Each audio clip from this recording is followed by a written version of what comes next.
Well, the stock market took another dive today, another blazing red day, because of none other than Snapchat. This company, not Meta, let's go ahead and bring up Snap here. And let me zoom in so you can really see this, because it's actually incredible.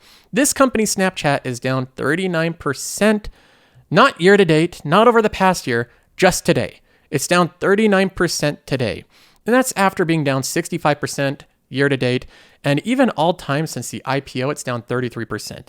Now, Snapchat, in my opinion, just my opinion, and don't get offended if you're invested in this company, Snapchat is a garbage company that transfers wealth. It transfers money and wealth from investors' pockets by share dilution into the employees' pockets and into the executives' pockets. So if you're an employee at Snapchat, you're probably doing okay. Your stock options aren't doing well, but at least you're getting paid some money. And if you're an executive, you're getting your big bonuses, you're getting your salary, you're doing just fine. But for the investors, they're getting crushed right now. Anyone who actually has equity in the company is not doing well. And that's what Snapchat has done. But even if you're not invested specifically in Snapchat, there's a problem that I want to highlight.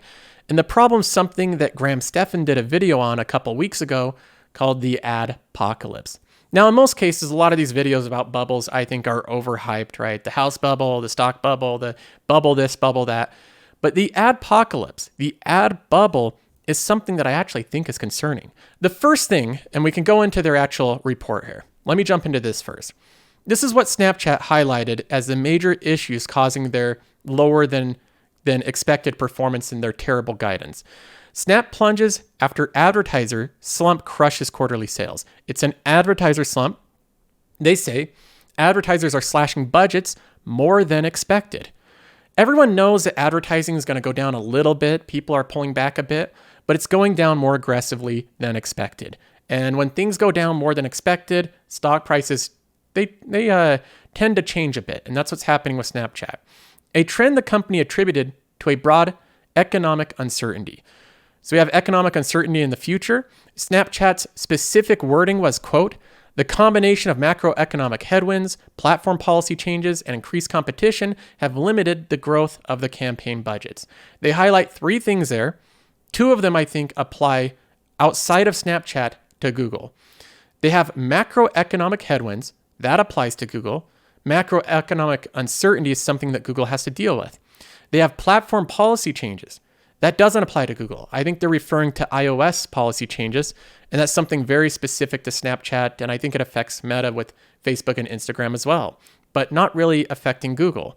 But another thing to highlight is increased competition.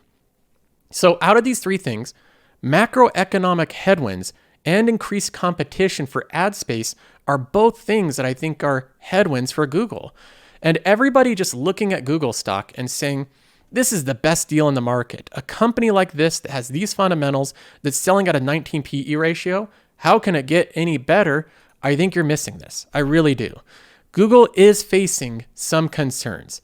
And again, although I'm positive and I have a positive view on the whole future of Google, I think the short term is going to be a little bit concerning for this company. Because consider a couple of things. In terms of increased competition, think about the amount of increased competition just over the past 6 months. Amazon had an incredible Amazon Prime Day. They sold 300 million items, 300 million. And that was a record-breaking year for Amazon Prime. That's what people highlighted, 100,000 items sold per minute. But what people didn't talk about as much is that Amazon is a massive advertiser, and they raked in 50% plus over their normal daily advertising take those 2 days. So Amazon is now a massive advertising competitor. And in some ways, I think that Amazon has a huge advantage over Google. Just a big advantage because if you think about it, if you're an advertiser and you're wanting to sell a product, what better place to advertise your product than right on Amazon.com, where you know that if they click, they have a buy button right there to buy the item on Amazon and get that 2-day shipping.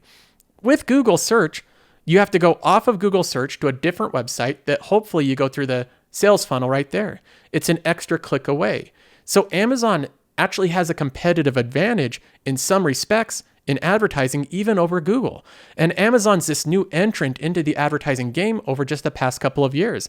And I think they're going to do incredibly well. That's why I'm invested more in Amazon than Google right now. So that's just one competitor.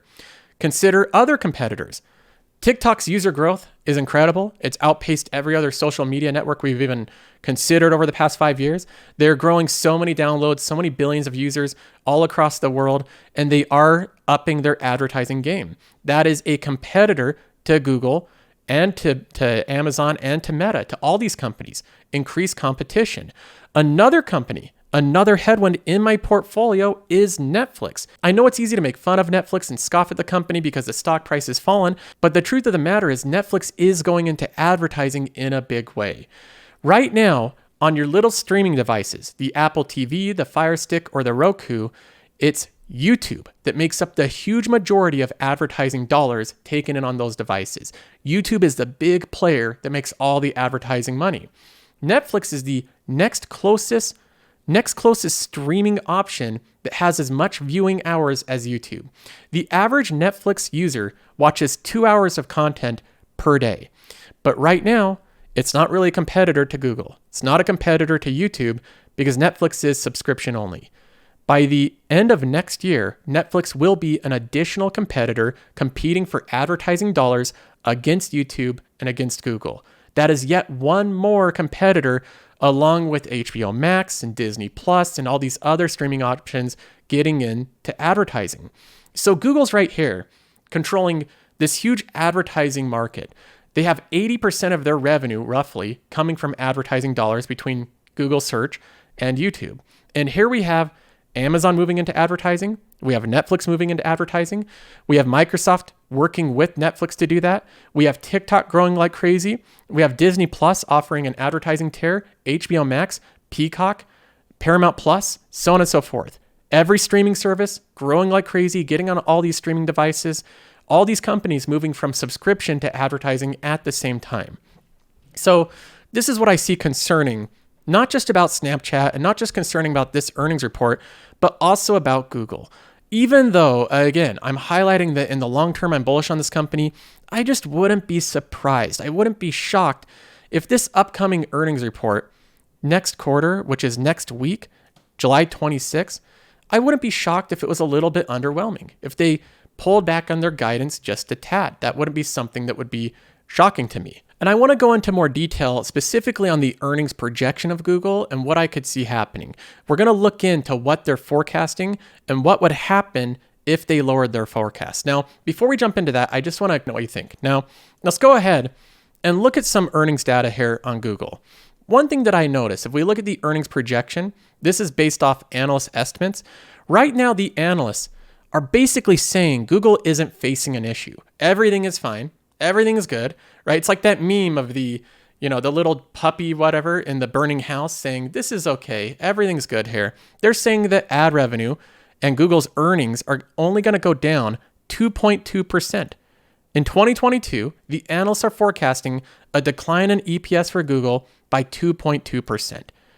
Now, again, we're facing harsher than expected weather conditions for ads. Advertisers are pulling back more than expected for Snapchat, which is concerning for Google. Because if we look at Google's earnings, you'll notice the anomaly. I think this makes it pretty clear. This is their EPS year over year, and we get into 2020, and notice what happens with the trend here. Google's earnings doubled from 2020 to 2021. Doubled in 1 year. That's not normal. And if we switch this to quarterly here, let's take a look at this.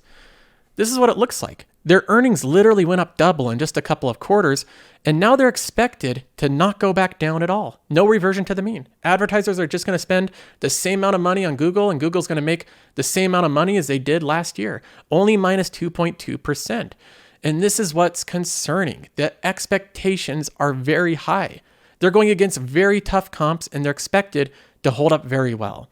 And so the investors simply just looking at the PE ratio and saying, this is an easy buy right now. Just look at what's going on. Advertising is getting hit right now. Advertisers are pulling back. I think this is an industry-wide thing. And the expectations for Google are that they have very high earnings expectation with little margin of error. In my opinion, again, I can't see the future. Maybe their earnings will be great and they will outperform expectations. That could happen. But I just want to give a little bit of a warning here from my perspective. Even though I'm long-term bullish on Google, I am concerned about this earnings report. I think there is a chance it could be underwhelming, not specifically with their last quarter, but with their guidance. I think they could say that it's going to be lowered earnings expectation for the future. Because if we see more things happen, like what's happened to Snapchat, and overall this adpocalypse continue, I think it could affect Google's earnings. So that's all I wanted to say. For investors invested in Google, I think you own a great company at a low PE ratio, but I do think the analysts are expecting too much. They're not giving much room for error, and I think there's a high likelihood for there to be earnings revision downward.